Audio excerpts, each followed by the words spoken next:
छत्रपती श्री शिवाजी महाराज मंदिर।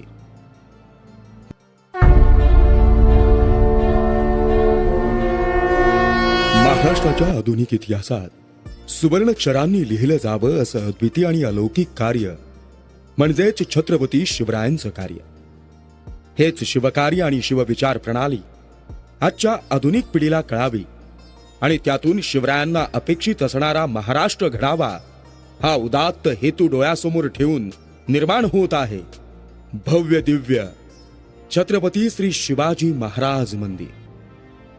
महाराष्ट्राची वैभव संपन्न संस्कृती जोपासणारा ठाणे जिल्हा आणि त्यातील विविध सामाजिक व सांस्कृतिक जीवनमानात ऐक्यानं जगणारा भिवंडी तालुका, त्यातील अगदी 10-15 घरांचं गाव म्हणजेच मराडेपाडा, अशा छोट्याशा खेड्यात छत्रपती शिवरायांचं कार्य आणि छत्रपती शिवरायांचे विचार रुजत आहेत हेच खऱ्या अर्थानं परमभाग्य आहे। उद्योग आणि व्यवसायात यश संपादन हे अतिशय भव्य व दिव्य आणि तितकंच मजबूत आहे। जणू एखाद्या किल्ल्याचा मुख्य प्रवेशद्वार किंवा दिंडी दरवाजाच म्हणा की।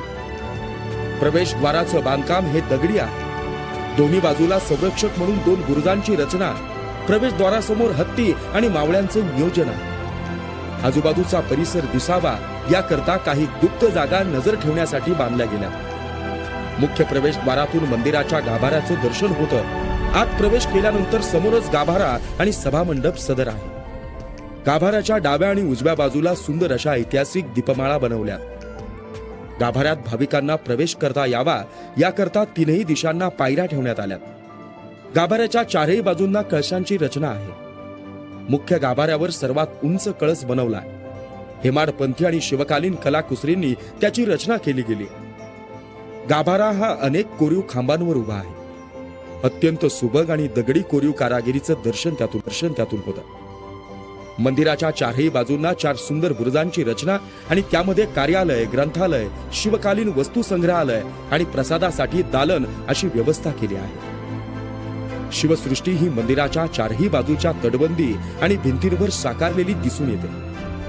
छत्रपती शिवरायांच्या शौर्याची, पराक्रमाची आणि जीवनचरित्राची भाविकांना प्रेरणा मिळावी याकरता ऐतिहासिक प्रसंगांची चित्र रेखाटली आहेत आणि त्याखाली माहितीही दिलेली आहे।